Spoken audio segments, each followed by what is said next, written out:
أنا اسمي نضال جان جوزيف عبود من مواليد القدس. الفكرة أجتني يعني قبل بليلة، يعني بالليل كانت، يعني قبل يعني يوم الخميس بالليل. كنت يعني أنا غير راضي كمسيحي فلسطيني مقدسي، وأنت تعرف إنه المسيحي هو جزء من هذه القضية الفلسطينية، ومن حقي كواجب، يعني من حقي كأني مواطن فلسطيني إنه أساند أخوتي المظلومين في هذه الأرض سواء إيش ما كان دينه. فأنا حملت إنجيلي وحطيت صليبة على صدري وطلعت صباحية يوم الجمعة وقصدت القدس، وكنت هناك 8. أكثر من حاجز كان هناك لأنه ممنوع حد يدخل على القدس نهائياً، حتى أنه أنا واقف على حاجز قريب على باب العمود طلبت مني هويتي الشرطية، يعني قلت لها تفضلي، بتقول لي عنوانك مش هون، ليش أدخل هون؟ قلت لها طب بدي أدخل هون، يعني عندي أنزل على البلد. بتقول لي روح من هون. بقول لها طب ليش بدك تخليني أروح من هون؟ قامت رفعت السلاح بتقول لي روح من هون. مسكت الهوية يعني عادي وحملت حالي وطلعت. رحت من محل تاني، محسون تاني، نفس الاشي صار يضربوا كمان قنابل غاز على الختيارية، وهذا الاشي اللي ما شفته أنا يعني اشي ما بتخيلوش المخ ولا بترضى فيه الإنسانية نهائياً. احنا عرفنا نكون احنا ناس عبيد، احنا أحرار. لقيت حج هناك واقف وحاطط على كتفه سجادة صلاة، فقلت له يا حج أنا قاصد إنه أصلي معكم صلاة الجمعة وأشارككم فيها، فبتسمح إنه تاخذني معك؟ فقال لي تعال معي وأخذني على الموقع اللي فيه المصلين. صليت من 9:15 لحتى أقيمت الصلاة.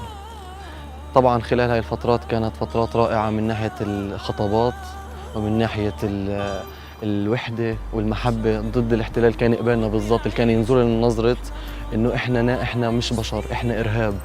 يعني نظرتهم كانت نظرة حقد للشعب.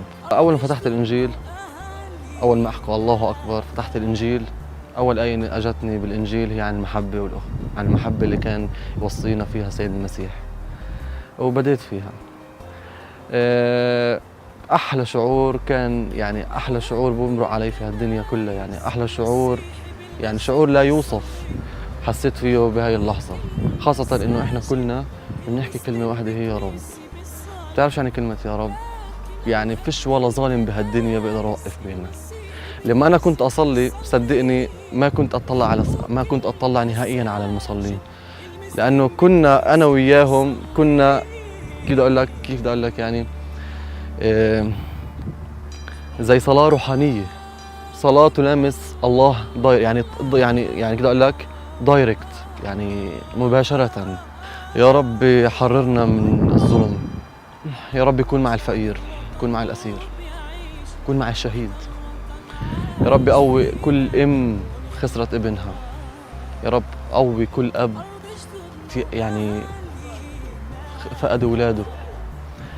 وكنت هذه كانت هي صلاتي مع أخوتي الإسلام بصلاة الجمعة. بعد ما خلصت الصلاة صاروا يهتفوا المصلين الله أكبر، لسه يعني الله أكبر تاني ثالث كلمة، يعني الله أكبر الله أكبر الله أكبر، بدوا الاشتباك. أنا حلمي من أنا وصغير إنه أكون مع الحق، إنه أدافع عن المظلوم، أدافع عن حقوق المرأة، أدافع عن حقوق الطفل، أدافع عن كل شخص مظلوم في هالدنيا. بحلم وإن شاء الله هالحلم يتحقق، إنه أكون أنا سفير للنوايا الحسنة بهالعالم، خاصة كأني مواطن فلسطيني أحمل قضية شعب كامل، شعب يعاني من الاغتصاب اليومي وبشكل ثابت ومتكرر. واحنا الوطن عايش فينا ونخلقنا وراه أرض جدودنا